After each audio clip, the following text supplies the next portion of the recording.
La doctora Pilar Estarellas, a quien quiero agradecerle por acompañarnos esta mañana. Doctora, ¿cómo le va? Buenos días. Buenos días, muchas gracias por la invitación. Y bienvenida. Hay un tema, y ustedes en todo el país televidentes saben, esto de la píldora del día después.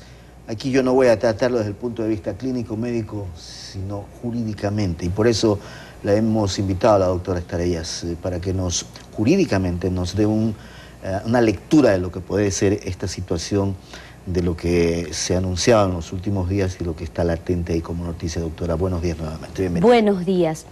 Lo primero que tengo que decir es que lo esencial de un sistema democrático es el derecho a expresar nuestras opiniones. Por eso los mexicanos sostienen lo que Benito Juárez decía: la paz es el respeto al derecho ajeno. Bajo esta introducción tengo que hacer una lectura o un análisis jurídico. Mucho se debate sobre si la píldora del día después es abortiva o anticonceptiva. La pregunta es esa, ¿y entonces qué hacemos ahí? ¿Si es abortiva o no? Legalmente hubo una sentencia del Tribunal Constitucional que declara que uno de los ingredientes que tiene la píldora del día después es abortivo y su venta y distribución está prohibida en el país.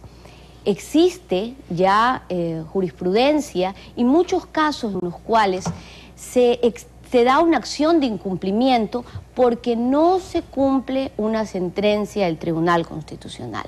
La primera opción que tenemos aquellos que la consideramos abortiva es pedirle al Tribunal Constitucional, a la Corte Constitucional actual, que decida si es abortiva o no es abortiva. Punto uno.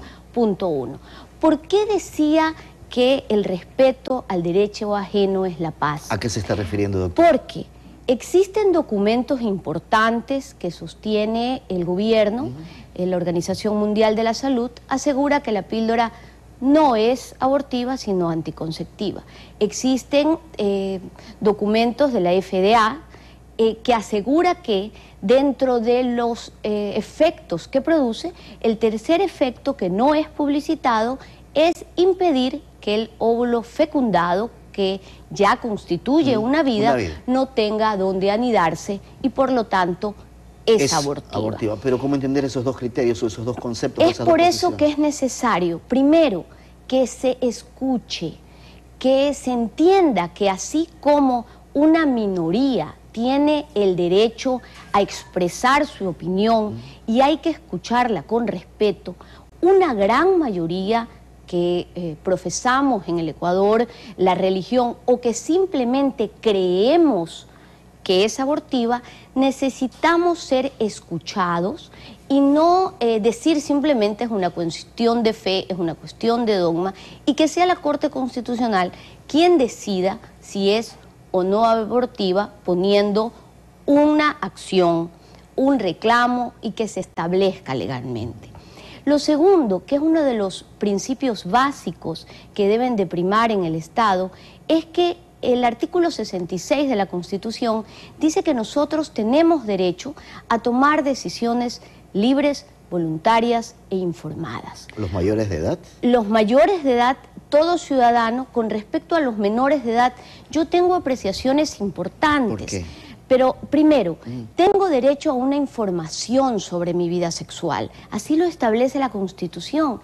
Entonces, de sentido común, que si esta píldora está siendo entregada al país como un avance, como una medida de avanzada para la vida sexual, se nos informe que hay también una doctrina médica que establece que es abortiva. Yo pienso que es sumamente peligroso el que en el país un solo criterio sea respetado y el resto de criterios o son hostigados o son simplemente descartados porque no piensan como ellos.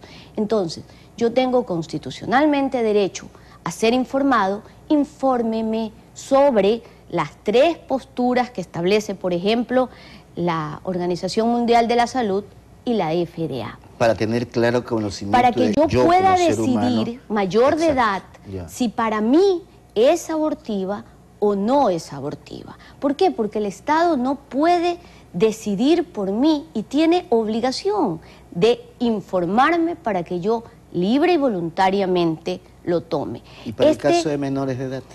El caso de menores de edad es sumamente importante y es poco comentado. Nos hemos quedado en el principio de que es abortivo o es anticonceptivo. Los menores de edad, así lo define el Código Civil y el Código de la Niñez y la Adolescencia, son hasta los 18 años. Así es en el Ecuador.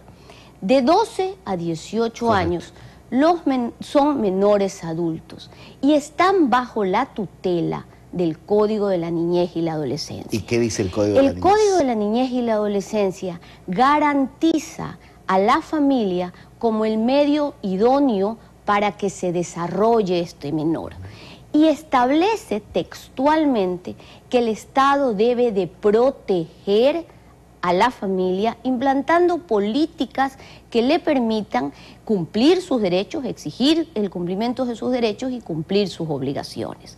Yo me pregunto, si la píldora del día después es anticonceptiva, ¿se puede decir que la política de Estado es evitar un embarazo precoz? Hacia allá va el objetivo. Hacia ahí va el objetivo. Pero si no es anticonceptiva, si es abortiva, ¿cómo es posible que los padres que tienen patria potestad, y entendamos la patria potestad como el conjunto de derechos y obligaciones que tenemos los padres sobre los hijos, hacia los menores, no vamos a ejercer esa patria potestad porque desconocemos que nuestro hijo o nuestra hija, que es en el caso de las mujeres, va a tomar una decisión tan seria? El análisis con el que se produjo este reglamento, que a mi entender es ilegal, porque un reglamento no puede reformar a la ley, porque es dado por el Ejecutivo, no es dado por el Legislativo. Y esto está reformando el Código de la Niñez y la Adolescencia y el Código Civil.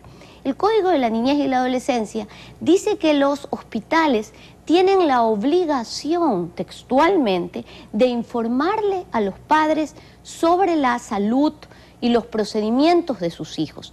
¿Qué pasa si una menor de 13 años, una niña de 12 años, en realidad es una adolescente? Pero para todos aquellos que vivimos con chicos, que vemos, sabemos que una niña de 12 años es una niña. Lo conocemos, totalmente.